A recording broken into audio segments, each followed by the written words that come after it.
This episode of the Danger Close podcast is brought to you by Bravo Company Manufacturing. Welcome to this special bonus episode of the Jack Carr Danger Close podcast, an early access narration of Ray Porter reading the prologue to my latest novel, Red Sky Mourning. Enjoy. Prologue. Changzheng, Jin Class Type 094 Submarine. 38 degrees, 48 minutes, 95 seconds north. 174 degrees, 48 minutes, 32 seconds west. Pacific Ocean. 1,767 nautical miles northwest of Hawaii.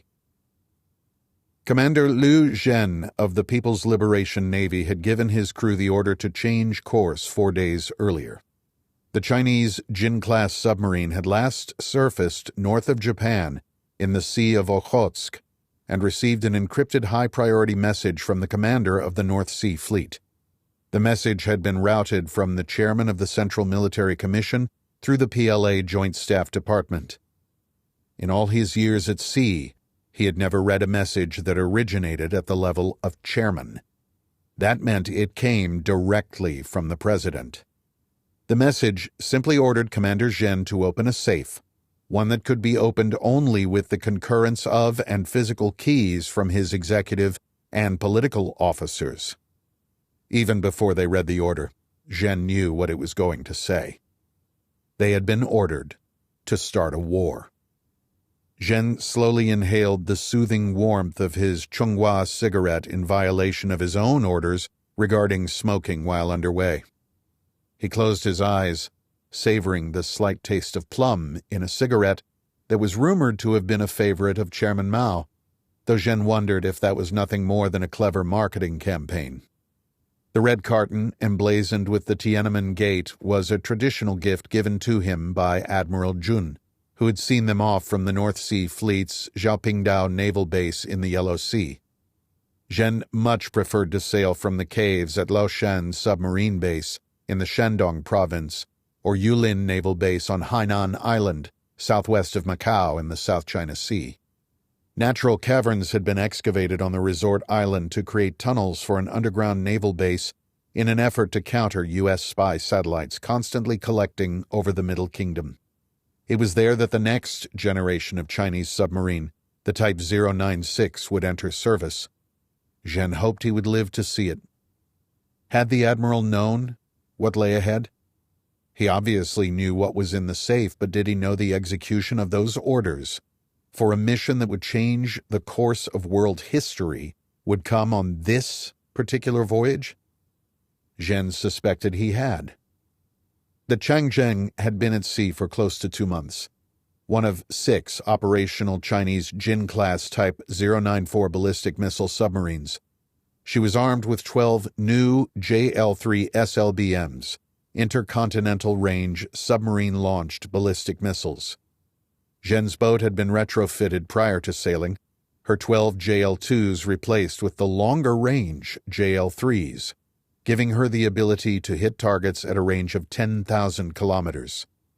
6 of the JL-3s were equipped with MIRVs, multiple independently targetable re-entry vehicles with varying nuclear yields. Curiously, on this deployment, Commander Zhen's remaining 6 JL-3s were equipped with conventional, non-nuclear payloads. They were participating in a training exercise when the new orders had come in. One more cigarette? He would soon be needed on the bridge, where he would address the crew. He would let them know that the Changzheng would fire the first shots in a campaign that would allow China to annex Taiwan. Would the party leadership go further? Would they push the Americans from the South China Sea and fight to extend Chinese territory all the way to Australia? That would give China control of trade routes and access to the oil and natural gas the country desperately needed to fuel its economy. When combined with their reserves, controlling that territory would also allow them to dominate the world energy market. Zhen and the Changzheng would be ready.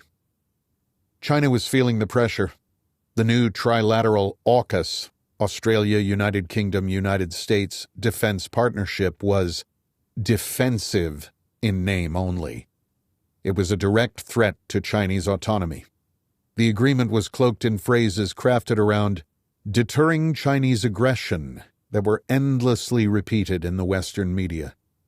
In reality, the pact extended U.S. subsurface capabilities up to China's doorstep. Australia would acquire 3, possibly 5, Virginia-class submarines in the coming years, followed by a new AUKUS-class submarine co-developed by Australia and the United Kingdom.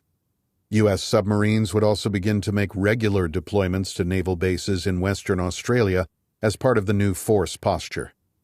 The enemy was massing its forces and would soon be able to park an undersea flotilla off the coast, threatening China's fleet, command and control, and industrial base. Zhen also knew his country had to take Taiwan before the Americans deployed their new Block 5 Virginia-class submarines, scheduled to hit the water in less than a year and certainly before the Columbia-class submarines came online.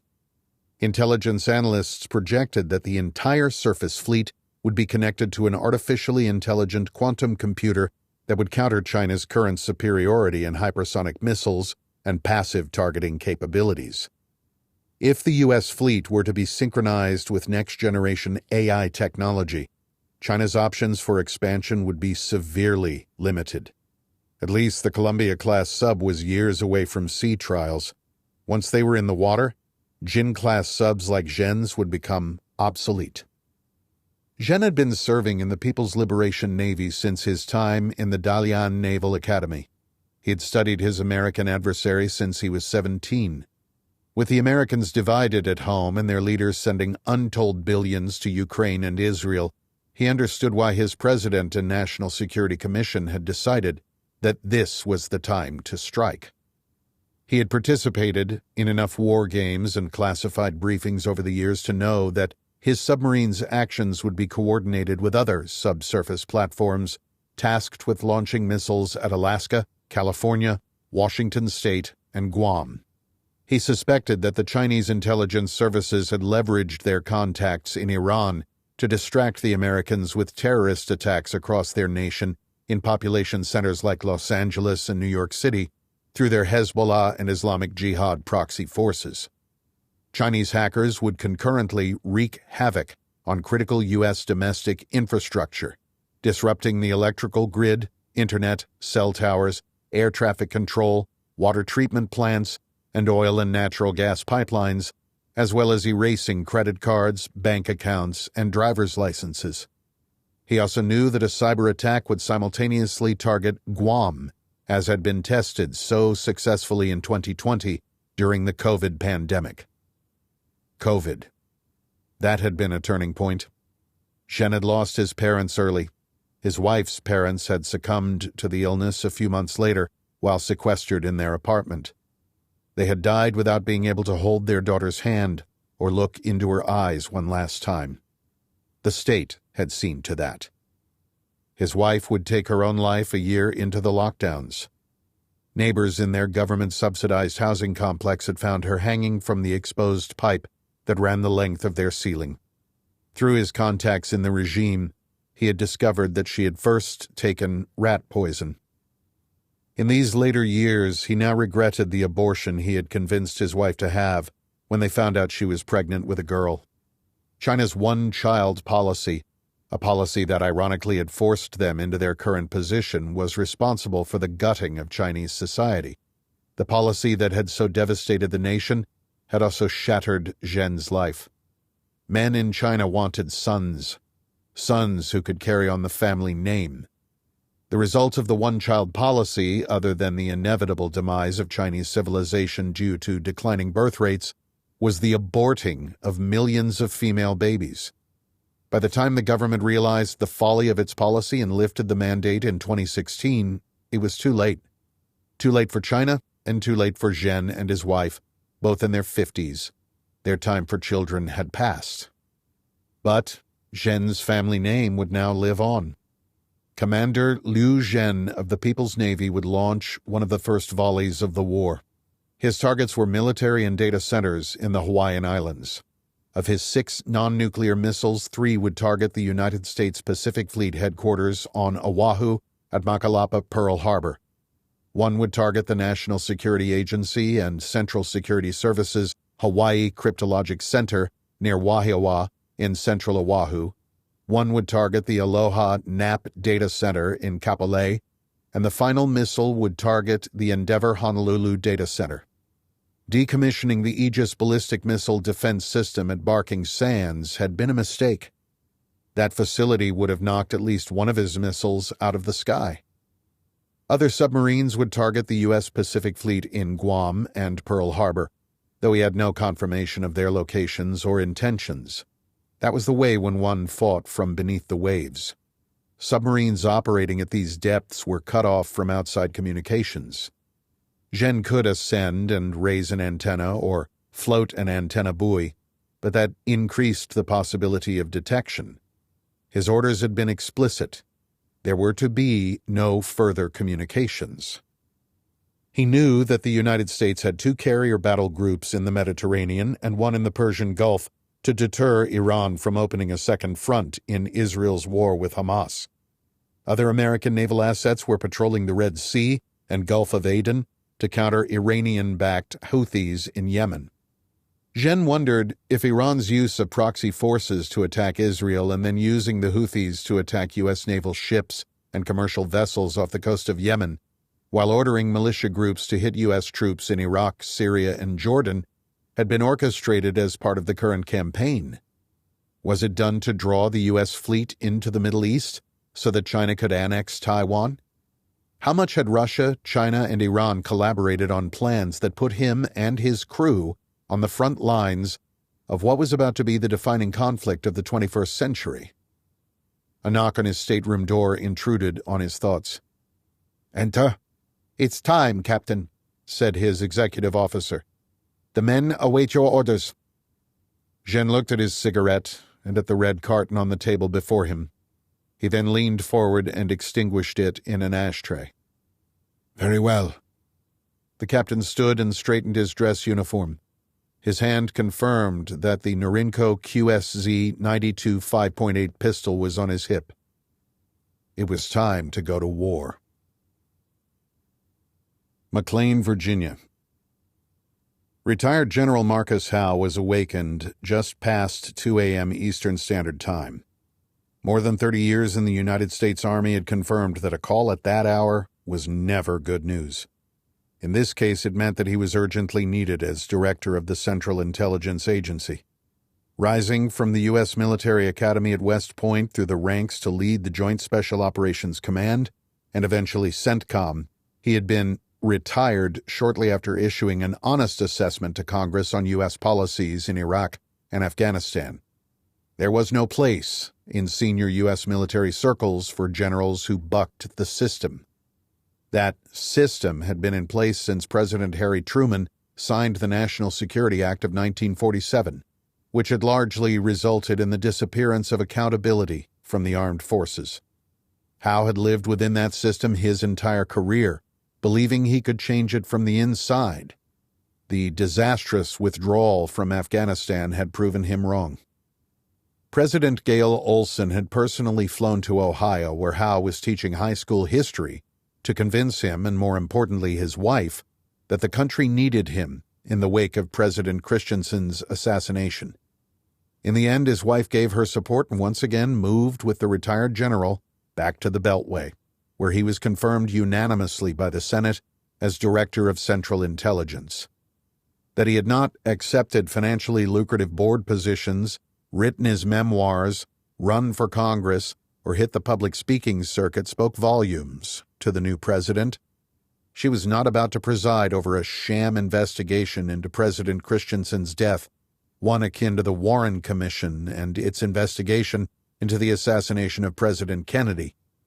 That commission should have been called the Dulles Commission, after former CIA Director Allen Dulles, who in actuality led the investigation, an investigation that still divided the nation 60 years later.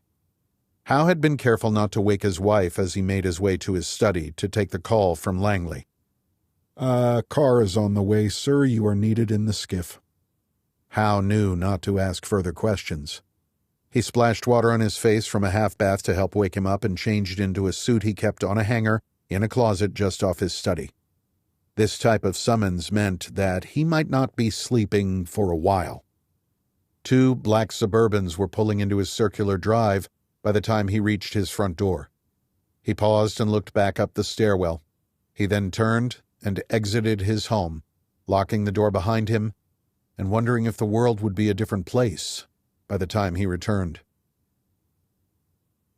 Changzheng, Jin-class Type 094 submarine, 38 degrees, 48 minutes, 95 seconds north, 174 degrees, 48 minutes, 32 seconds west, Pacific Ocean, 1,767 nautical miles northwest of Hawaii. Captain Zhen made his way to his submarine's control room. The solid-fueled JL-3 missiles with hyperkinetic projectiles would leave their vertical launch tubes at a depth of 50 meters. After engine ignition, they would accelerate into the atmosphere at Mach 10 and would cover the distance to their targets in just under 20 minutes. He found it curious that the order was only to launch non-nuclear missiles. In the war games he had participated in over his long career, he had experience with both options. He had read numerous American papers, some classified and others not, on the use of submarine-launched non-nuclear ballistic missiles. The United States military called it prompt global strike, and it would cause the maximum amount of damage possible without crossing what the American Navy's reports had called the nuclear Pandora's box. Even so, Zhen always thought that when the day finally came, it would be a nuclear confrontation. Could a war between China and the United States remain a conventional, non-nuclear conflict? Zhen didn't think so, but that was not his decision to make. Following the launch, he would reposition and prepare to fire his 6 nuclear JL-3s, should the U.S. retaliate with nuclear weapons. After the Changzheng broke from the fleet in the Sea of Okhotsk, Zhen had taken her deep. He changed course on a track that would take them 3,500 nautical miles at an average speed of 18 knots to their launch point, 650 nautical miles northwest of the Hawaiian Islands. His route had taken him north of the underwater sonar detection range, a system of fixed-bottom fiber-optic cable arrays set up by the United States during the Cold War to track Soviet submarines. The Ministry of State Security, China's intelligence service, kept all Chinese naval officers up to date on the current status of the American Integrated Undersea Surveillance System, the IUSS. According to their most recent intelligence estimates, the IUSS was undergoing a long-overdue retrofit and upgrade with miniaturized sensors, hydrophones, autonomous undersea drones, and what Zhen understood to be an underwater satellite called a Transformational Reliable Acoustic Path System, specifically developed to detect submarines. The upgrade also included a fleet of uncrewed solar-powered surface vessels with acoustic sensors in their keels from the San Francisco-based company Sail Drone and General Atomics MQ-9B Sea Guardians, remotely piloted aircraft systems outfitted with MAD-XR, Magnetic Anomaly Detection Extended Role, passive sensors that cannot be jammed and are designed to detect changes in the Earth's magnetic field from metallic objects for anti-submarine warfare. These entities were all linked through a quantum computer system that analyzed real-time open-source and classified encrypted networks to identify and pinpoint the locations of surface and subsurface platforms and algorithmically project their courses, destinations, and even their intent. The United States had publicly acknowledged the existence of the IUSS in 1991. They should have kept it classified. At the height of the Cold War, Zhen's enemy manned 31 IUSS data tracking and processing facilities. Today, the only 2 still operational were located in Virginia Beach, Virginia, at Naval Air Station Oceana Dam Neck Annex, and in Washington State at Naval Air Station Whidbey Island. Zhen thought those modernization initiatives must have factored into China's decision to preemptively attack. The upgrades would make covert subsurface transit extremely difficult. The IUSS retrofit was focused on enhancing surveillance capabilities to deter a war over Taiwan. Approaching Hawaii from north of Japan would allow Zhen to launch without prior detection. Unknown to most of the world, China had been steadily constructing its own subsurface maritime surveillance system, appropriately codenamed the Great Underwater Wall, complete with undersea unmanned drones. Built predominantly in the South China Sea, it extended to a lesser degree as far into the Pacific as Guam. Its capabilities would shock the Western powers. Had the United States invested more in undersea surveillance and been less influenced by lobbyists vying for larger legacy programs with more financially lucrative contracts for defense corporations, Zhen's submarine might already have been detected and blown from the water. As much as he tried, he would never fully understand the Americans. All talking ceased when Zhen stepped into the control room. Just like on an American or British submarine, the crew members manning their stations did not jump to attention. Due to the cramped compartments on a submersible, even one as big as the Changzheng, and equipment that required constant monitoring, rapt attention was mandatory. The officer of the deck turned to his skipper while the faces of the helm, outboard watch standard, diving officer, chief of the watch, and submariners at the combat control consoles remained glued to their stations. Zhen scanned the control room, proud to be in command of his country's most advanced undersea vessel, and knowing that the speech he was about to give would propel them into legend. He stepped forward and accepted the outstretched intercom from his executive officer to address the crew. CIA Headquarters, Langley, Virginia.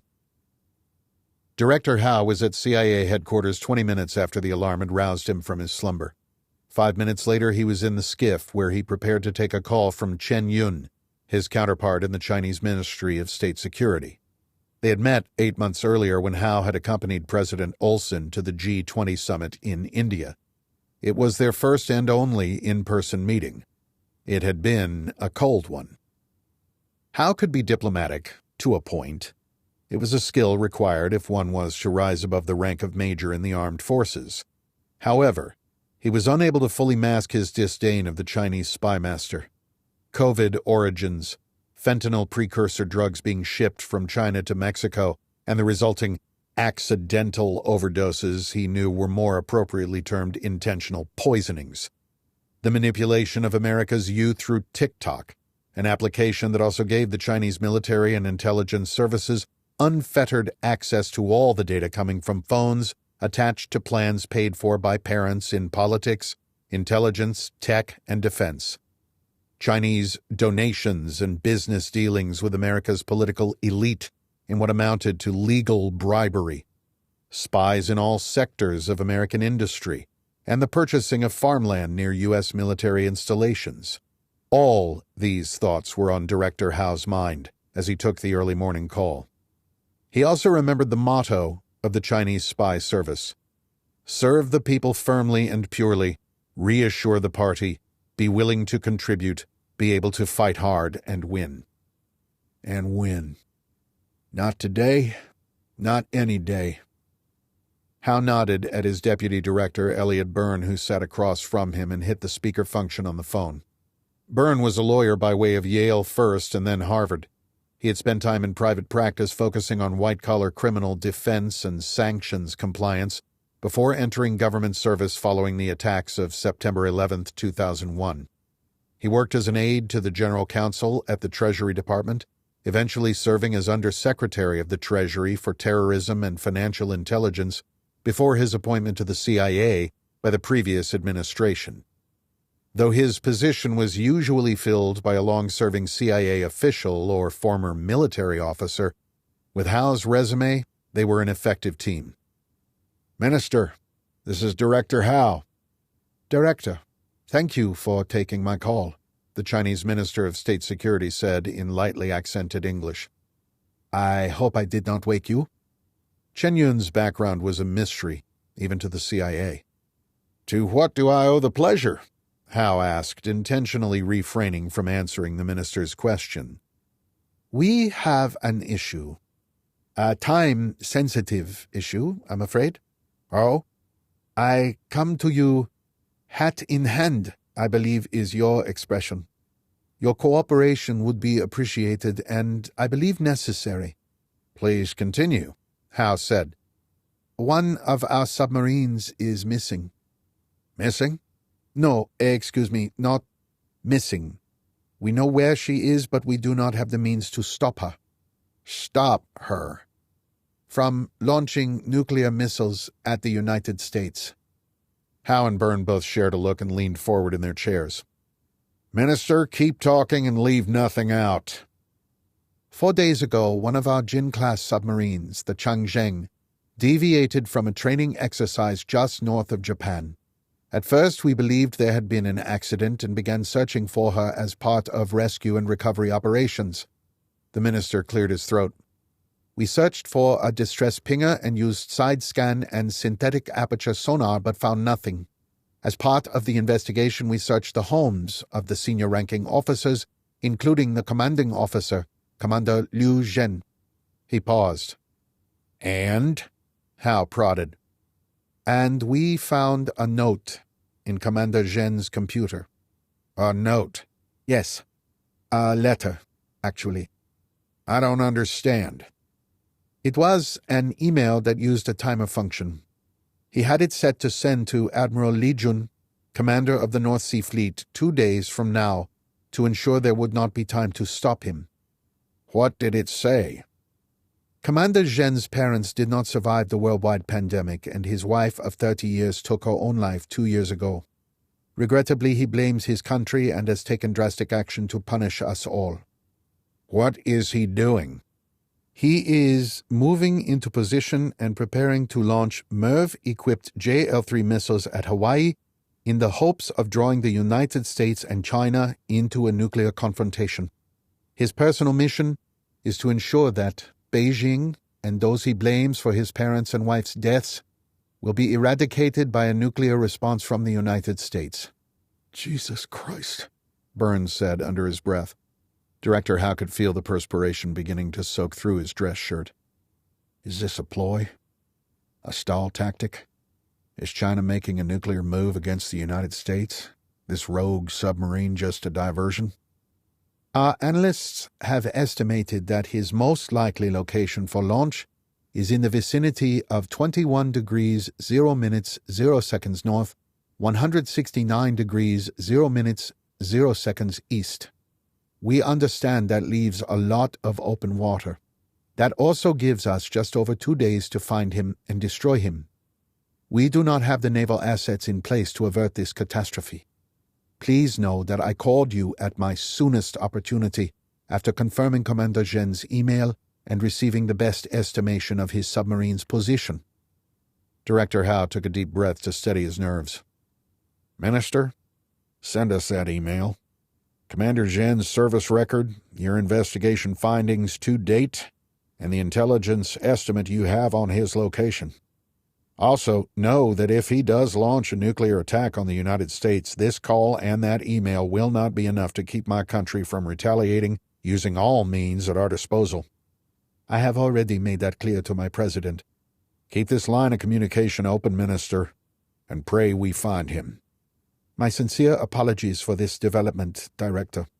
My nation will be ready to support the United States and bring this unfortunate event to a successful and peaceful conclusion. Thank you.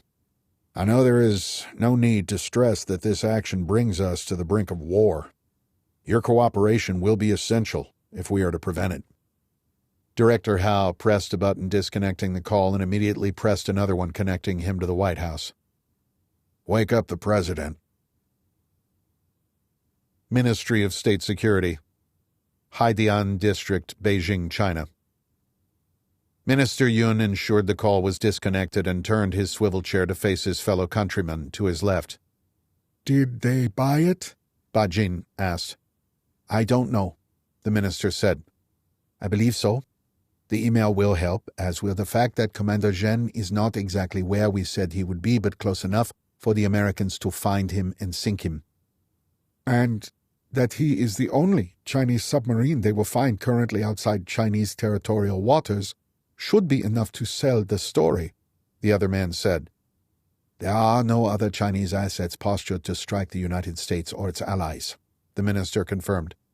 And if this goes nuclear, we will find out very quickly if the bunkers beneath this building work as intended.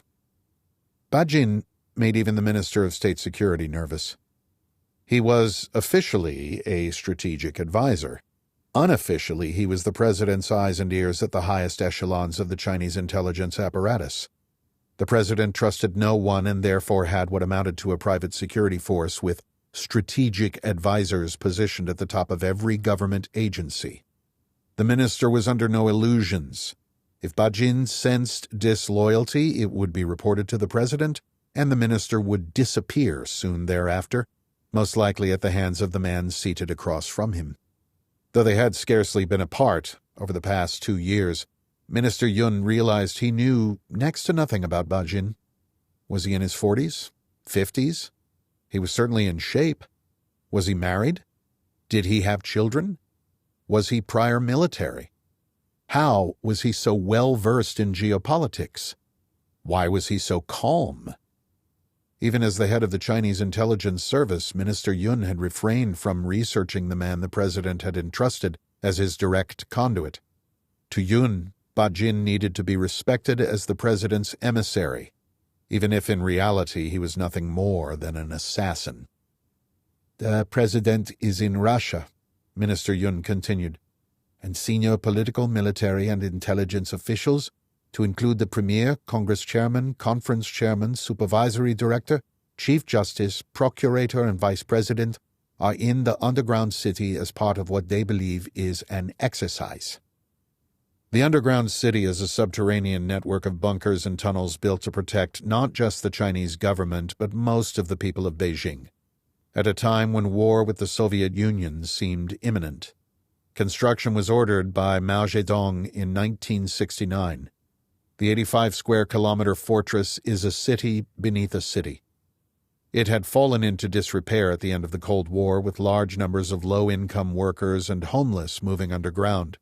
Called rat people, they existed out of sight and out of mind.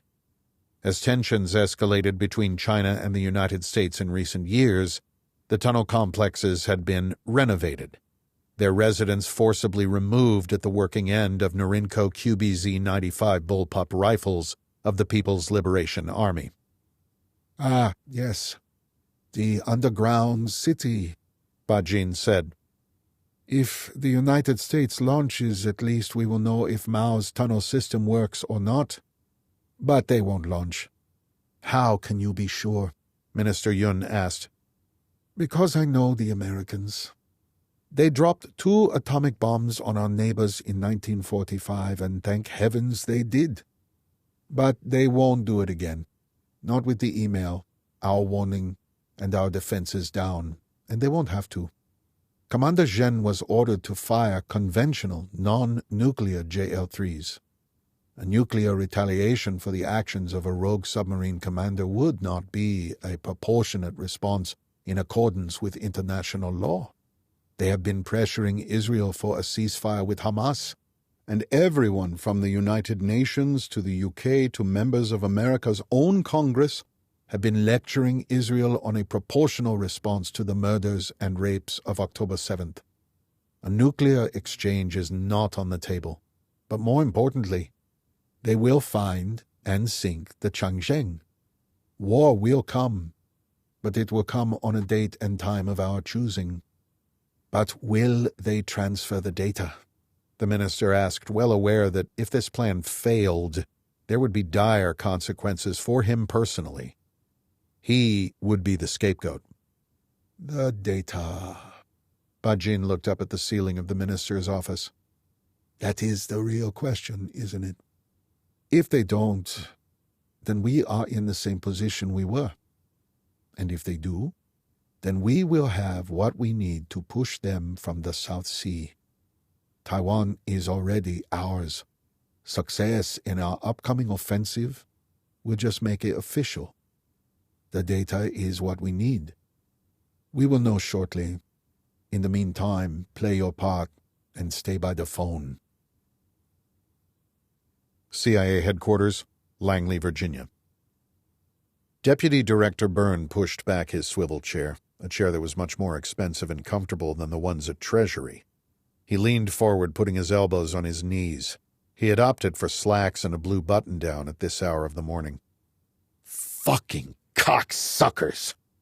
Byrne may have been educated at the country's most elite universities, but his mouth never failed to betray his working-class South Boston upbringing. "President Olson will be on in a few minutes," House said. "Sir, these motherfuckers got us with COVID. They are screwing us with fentanyl, and now they have the audacity to tell us one of their subs is positioning to launch a nuke at Hawaii?" Hal looked down at the Timex Iron Man watch that had graced his wrist for most of his time in uniform, allowing his deputy to continue. "China tells us they have a rogue submarine captain they can't control and that they need help finding him before he starts a war. Meanwhile, they could be moving other assets into position to strike." "It's possible," Hal acknowledged, his voice measured, his mind already working through contingencies.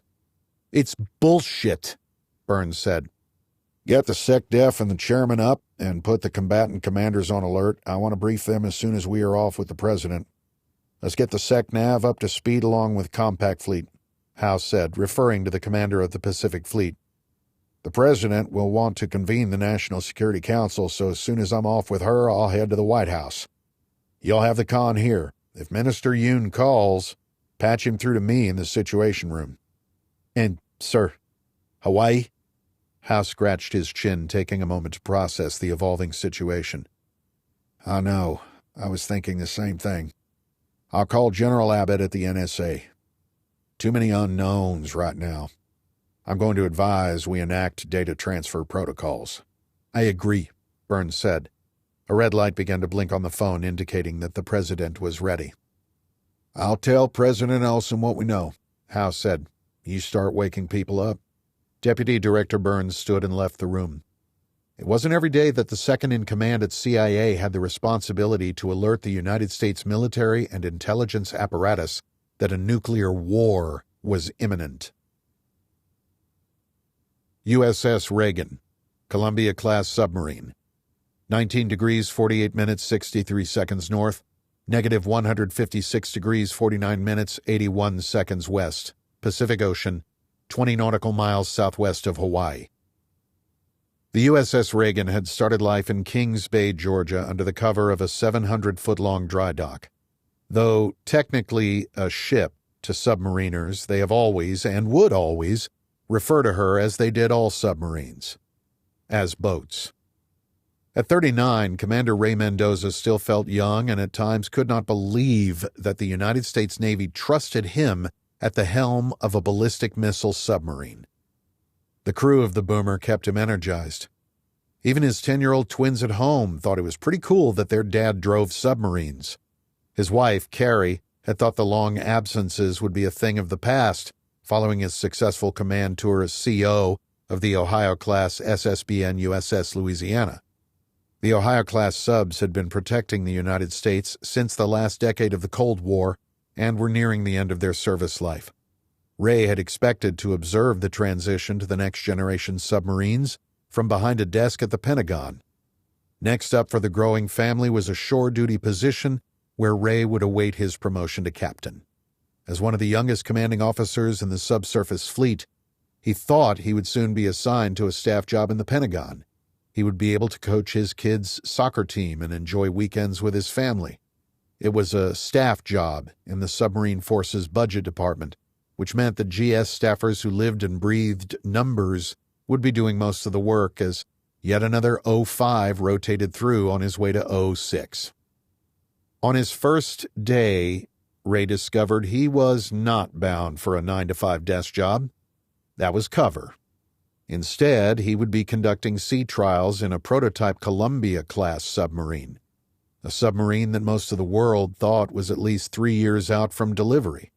In what was one of the most closely guarded secrets in the Navy, the new boat was about to undertake her maiden voyage. Ray was going back to sea. He had been put through the paces the year before in what he thought was a simulation designed to introduce future captains and flag officers to the next-generation submersible. It was an immersive, on-motion replica of the Columbia-class bridge developed by CAE, the world's leading aerospace and defense training and simulation company, and designed not as a concept, but as a testing ground. The simulated bridge had perfectly accurate physical controls and tactile hardware, but created an augmented reality with holographic characters. With the realistic sounds, smells, and motion of the actual submarine, the officers engaged in a full range of AI-driven scenarios that reminded Ray of being in a science fiction novel or video game. Who didn't like a good video game? Is this really going to be a reality in less than a decade? The best and brightest in the U.S. submarine fleet passed through the simulator, most expecting that they would be long retired by the time the first Columbia-class saw active service. What they did not know was that a prototype was already close to delivery. The Navy could not control news that the next-generation sub was in development, but they could manipulate timelines. When the $10 billion SSBN slid into the water in a covered shelter without ceremony at the General Dynamics facility in Groton, Connecticut, Ray was there to take command. Military watchdog groups, think tanks, news outlets, and Navy public affairs officers all reported that the first Columbia-class submarine, the USS District of Columbia, was scheduled to be operational in 2027, followed by the USS Wisconsin 3 years later. The top-secret prototype, christened the USS Reagan, was commissioned to work out the bugs and thereby alleviate some of the costs inherent in building two multi-billion-dollar boats and then having to retrofit them with emerging technologies after the fact. The Reagan would allow the USS District of Columbia and USS Wisconsin to hit the water ready for war. It was no secret that different sections and components of the Columbia-class submarines were under construction by General Dynamics Electric Boat Division at their facilities in Groton and Quonset Point, Rhode Island, and by Huntington Ingalls Industries Newport News Shipbuilding in Newport News, Virginia. What was a secret was the rate of progress and the date a Columbia-class would be fully operational. The secrecy surrounding those dates was similar to the protections attached to the Manhattan Project in the Second World War. In building the most survivable component of the nuclear triad in a race with China for supremacy below the seas, the USS Reagan was America's trump card. At 560 feet in length, she was 5 feet longer than the Washington Monument, and with a 42-foot beam, she was the largest U.S. submarine ever built. The undersea killing machine boasted a nuclear core that was not only designed to last the life of the submarine without replacement, but also emitted less acoustic energy than a standard light bulb. Armed with 16 low and high-yield UGM-133 Trident II D5LE SLBMs and Mark 48 ADCAP, advanced capability torpedoes capable of destroying targets at distances of over 5 nautical miles at 55 knots with 650-pound high-explosive warheads, she represented the pinnacle of SSBN design. The Reagan was at the sharp end of a policy designed to keep the peace by guaranteeing an enemy's total annihilation if they attempted to use weapons of mass destruction against the United States. With her electric drive propulsion system and submarine warfare federated tactical systems seamlessly integrating optical imaging, active and passive sonar, countermeasures, and offensive weapons, the USS Reagan was the most silent and lethal boat in the water. No sub in the world could outrun, outfight, or outmaneuver her. Her crew of 138 men and 17 women had the honor of being plank owners, crew assigned at the commissioning of a new command or vessel, even if this one was classified. Within the silent service lay some of the last true secrets in the United States military. The government added additional classification levels and non-disclosure agreements to the project for those building and crewing the sub, with consequences up to and including the death penalty for leaking classified information. The U.S. Navy took its submarine secrets seriously. Let the SEALs write the books and make the movies. The silent service would remain as such, silent, effective, and capable of wiping countries from the face of the earth. The USS Reagan was on sea trials off Hawaii when Commander Mendoza received the order. Their target was nearly 700 miles away and, if the intelligence estimates and area of uncertainty were accurate, that target was somewhere in an expansive 4,900 square mile box. The Reagan had to be within 5 miles of the Changzheng to eliminate her with torpedoes, and Mendoza and his crew had just over 2 days to find her, a speck in an ocean of 68 million square miles and with an average depth of 14,000 feet. The crew thought this was a new test. Only the CO, XO, and chief of the boat knew otherwise. They had precise coordinates, but even with those coordinates, finding an adversarial submarine was far from a sure thing.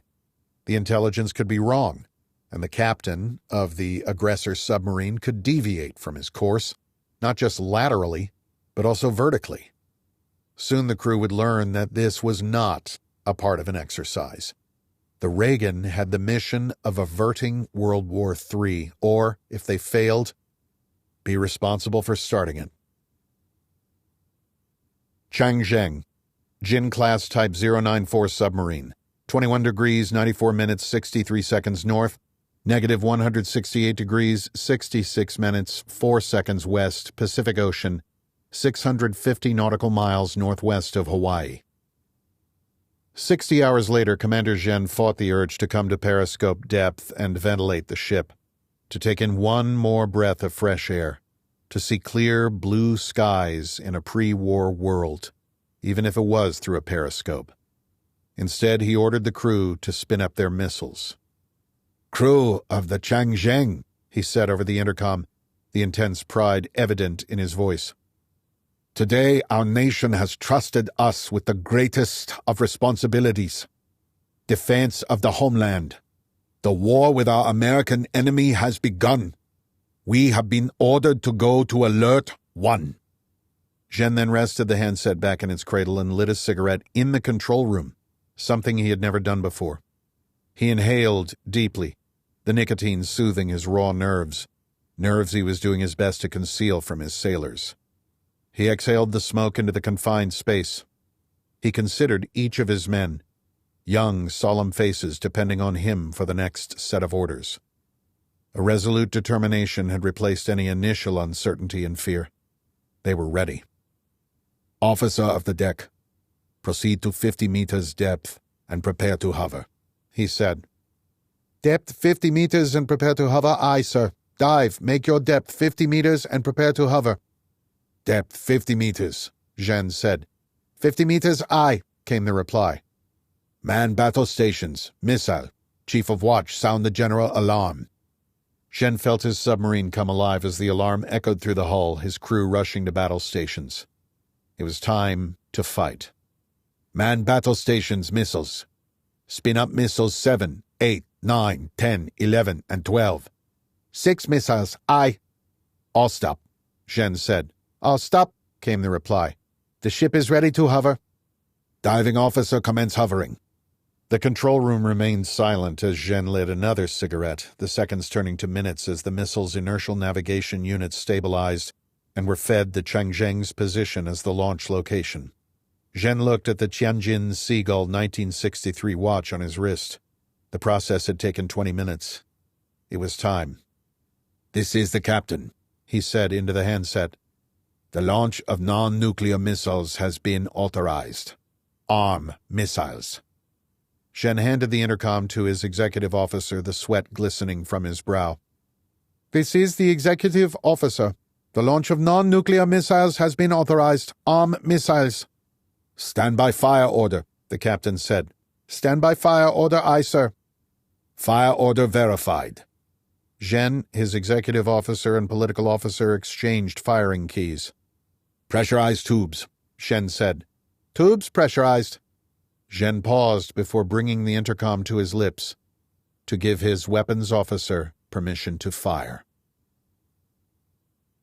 USS Reagan, Columbia-class submarine, 21 degrees, 90 minutes, 52 seconds north, negative 168 degrees, 63 minutes, 18 seconds east, Pacific Ocean, 645 nautical miles northwest of Hawaii.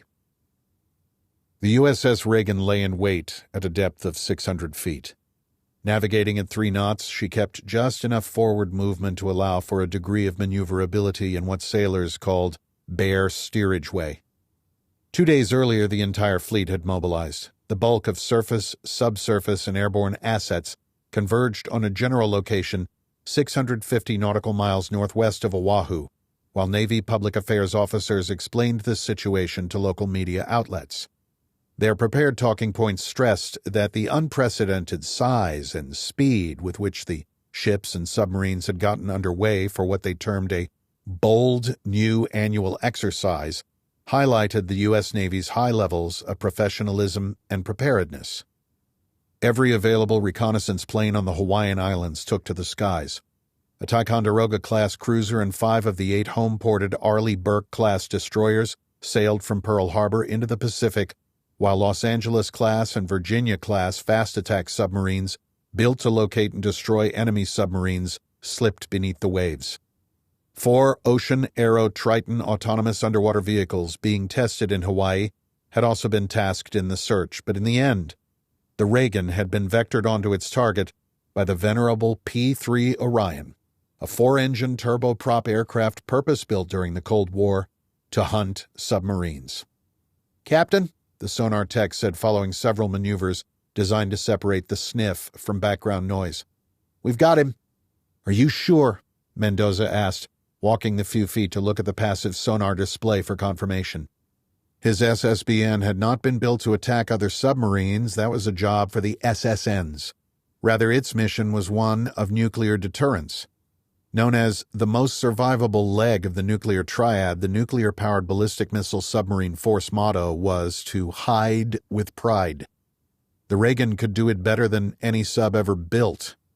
Though the older SSNs were better suited for a mission of stalking and killing an enemy submarine, the Reagan was nothing if not capable.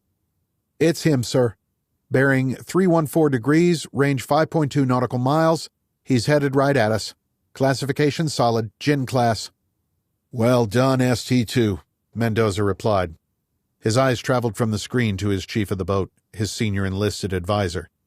The chiseled Cobb had more time underwater than almost any man on active duty.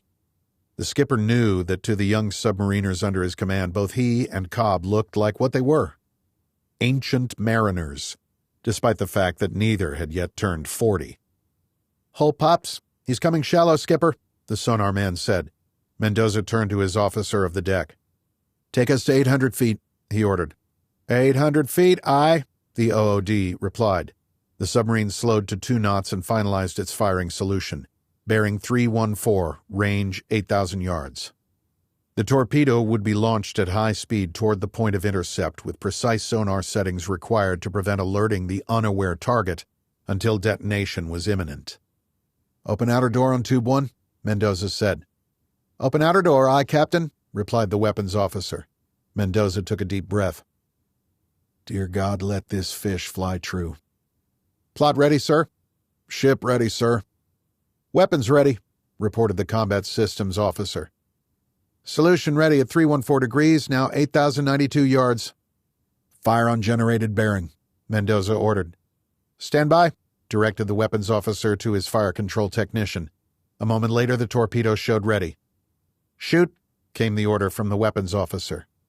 A single fish deployed from the tube. It was an ADCAP torpedo. Complete destruction of their targeted vessel would take only one. The weapon was impulsed by a slug of water from the tube as designed. It angled downward for 20 meters before igniting its auto-fueled self-oxidizing engine. Still connected to the sub via a fiber-optic cable, all data was relayed to the active targeting computer aboard the Reagan.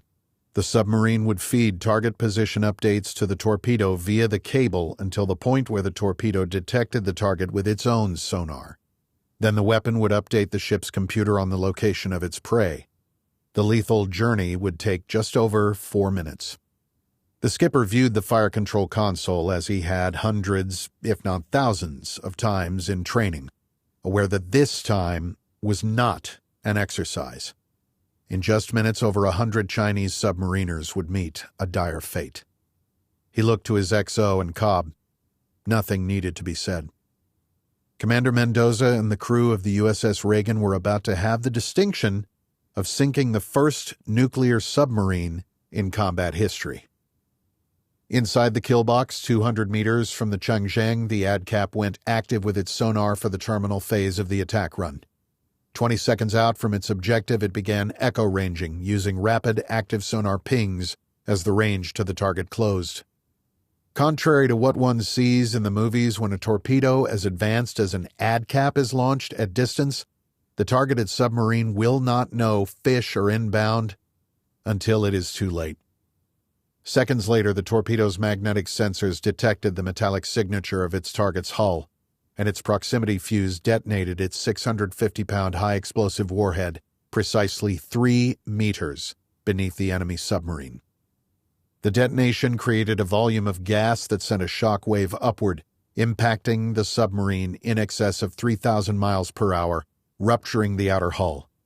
Inside the submarine, the violence was devastating. Electrical breakers tripped and severed power to the missile launch systems, seawater pipes burst, causing catastrophic flooding. Crew members were thrown against steel bulkheads, the concussive force killing and maiming indiscriminately. Chaos reigned. The same shockwave crushed the lower hull and separated the decks, bowing the Changzheng upward into a banana-shaped tomb. 0.02 of a second later, as water collapsed into the pocket of gas created by the warhead's detonation, a second shockwave hit the doomed submarine, slicing through steel plates and bulkheads, ripping the pride of the Chinese Navy nearly in half. Almost immediately, the bubble reflected outward again and whipped the sub in the opposite direction, creating a reverse bowing, breaking hinges, pipes, and seams, and tearing through the superstructure. ADCAP torpedoes were specifically designed as one-fish, one-kill weapons, and this one worked precisely as intended. Inside the submarine, the massive shock wave turned loose items into shrapnel, blowing out computer screens and tossing crew members from the decks into overheads and bulkheads before the secondary expanding gases threatened to tear the sub in two. From his battle station in the control room just forward of amidships and aft of the sail, Commander Zhen had a brief sensation of weightlessness before his eardrums burst and his head smashed into a steel overhead beam, crushing the side of his skull. He landed on the deck, breaking his back and both legs. He managed one last breath, bringing oxygen to the side of his brain that still functioned, as the secondary gas bubble expansion lifted the sub upward, once again cracking the pressurized hull. His final thoughts were not memories of his life, of his parents, or his wife. Instead, he fixated on a single question. Who betrayed us? The unforgiving ocean found its way into all remaining spaces that still held air, the sub filling with seawater, its two halves pirouetting into the depths. The few crew members left alive in the fore and aft sections of the boat crawled over dead bodies in a vain attempt to reach emergency hatches, as what were now two separate sections of the sub continued to sink toward crush depth. In the Chinese submarine's torpedo room, a fire raged, and just over 10 seconds after initial impact, the boat's own torpedoes exploded, sending an underwater fireball throughout the remnants and ensuring the Changzheng, her crew, and their secrets would forever rest in the depths of the sea. Elba Industries Headquarters, Mountain View, California. Andrew Hart, founder and CEO of Elba Industries, disconnected the secure call in his private skiff on the grounds of his tech company campus in the heart of Silicon Valley. "Well?" a stocky, powerfully built man asked. His raspy voice held traces of an accent that came not from being raised in the South, but from years in uniform, the military's version of accepted cultural appropriation. "Did it work?" Hart waited a moment before replying, tapping his fingers against the dark tabletop that was almost indistinguishable from the floors, walls, and ceiling. "As we anticipated, the data was transferred from Hawaii to the Bumble Hive," he said, referring to the NSA's $1.5 billion data center on Camp Williams in Bluffdale, Utah. He was unable to hide the smile that materialized on only one side of a face that most would think of as handsome, the result of obvious good breeding. The thick man remained silent. "And to answer your question, General," Hart preferred to address Ian Novak by his former military rank, "yes, it worked. We captured it in transit. Everything the Chinese need to take Taiwan. The keys to our Pacific Fleet. It's still encrypted, but that won't be a problem for much longer. The former general grunted, running his hand through short salt and pepper hair. Are you still skeptical? Hart asked. I think almost exclusively in contingencies and worst-case scenarios, he responded, which is one of the reasons you hired me. True. And there is no indication, yet, that we left a trail. No, and there won't be, Hart responded. We are light years ahead of our competition and the inept government's cybersecurity agencies. Let me remind you this is an untested technology. Only because it is constantly evolving and learning. All behind a firewall the NSA doesn't even know exists. For now. What, are you going to tell them? Hart asked, that smile once again slowly creeping up the left side of his face. No one knows if we actually have it. Hence the beauty, General. We have the data, yet only a select few partners know we even attempted to free it from its chains. Novak had grown accustomed to the drama Hart infused into both the intense and the mundane. But we don't know how long it will take to decrypt, or even if we can decrypt it. Oh, we can decrypt it, Hart said. It's just a matter of time. Always a question of time, the former military man said.